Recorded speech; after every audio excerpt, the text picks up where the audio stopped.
लोकसभा चुनाव में राजनीतिक सुर्खियां इस बात की बनी हुई है कि प्रियंका गांधी किस सीट से चुनाव लड़ेंगी भी या फिर उनको स्टार प्रचारक की भूमिका में और तमाम भूमिका जो कि राष्ट्रीय स्तर पर जिम्मेदारी के तौर पर होगी उसमें उनको उतारा जाएगा। सवाल बहुत बड़ा है लेकिन जवाब शायद अब मिलता नजर आ रहा है।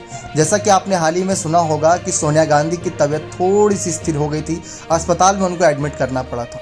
तो यही पिछले कुछ समय से हो रहा है सोनिया गांधी के साथ। इसी वजह से ज़्यादा चुनावी रैलियों में, ज़्यादा बैठकों में, ज़्यादा यहाँ पर देखा जाए तो बड़े मंचों पर नज़र नहीं आ रही।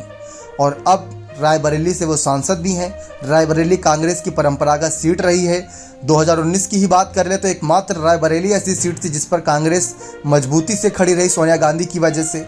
अब ये सीट अगर गांधी परिवार के नाम की है या कांग्रेस के नाम की है तो इस पर किसी बड़े प्रत्याशी को उतरना बनता है। अगर सोनिया गांधी नहीं उतरती हैं तो जैसा कि हमने कहा कि उनकी तबीयत को लेकर आए दिन कोई ना कोई खबरें सामने आती रहती हैं, तो सवाल यही है कि अगर सोनिया गांधी की तबीयत ऐसी ही रही तो चर्चा इस बात की थी कि हो सकता है कि इस बार का चुनाव वो ना लड़ें, एक रणनीतिकार के तौर पर भूमिका निभाएं, इंडिया दल में ही उनको कोई जिम्मेदारी मिल जाए, वहीं पर ही अपनी भूमिका अदा करें। लेकिन प्रियंका के वाराणसी से भी चुनाव लड़ने की चर्चा थी, प्रियंका के अमेठी से भी चुनाव लड़ने की चर्चा थी, प्रियंका के रायबरेली से भी चुनाव लड़ने की चर्चा थी। लेकिन रायबरेली सबसे ज़्यादा सेफ सीट मानी जा रही है प्रियंका के लिए, क्योंकि अमेठी पिछले साल ही गंवाया है, पिछली बार ही गंवाया है। 2019 में राहुल गांधी हार गए थे, उनके ही भाई।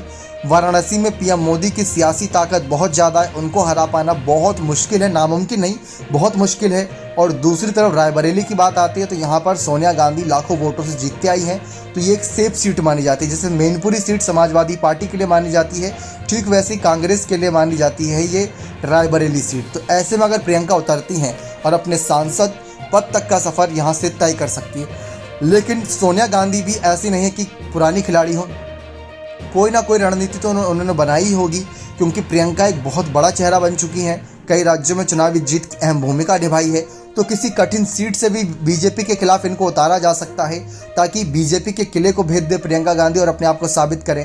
क्योंकि जीती जिताई सीट पर जीतना कोई बड़ी बात नहीं है, लेकिन हारी हुई सीटों पर जीतना, लाखों वोटों से हारी हुई सीटों पर जीतना बहुत बड़ी बात होगी, बहुत बड़ा कॉन्फिडेंस बिल्ड कराएगी। और ऐसे ही नेताओं का, बड़े नेताओं का ऐसी सीटों पर इस्तेमाल होता है। अब देखते हैं इस पर कांग्रेस का क्या फैसला रहेगा और सोनिया गांधी का क्या फैसला रहेगा। बने रहें चैनल के साथ। बहुत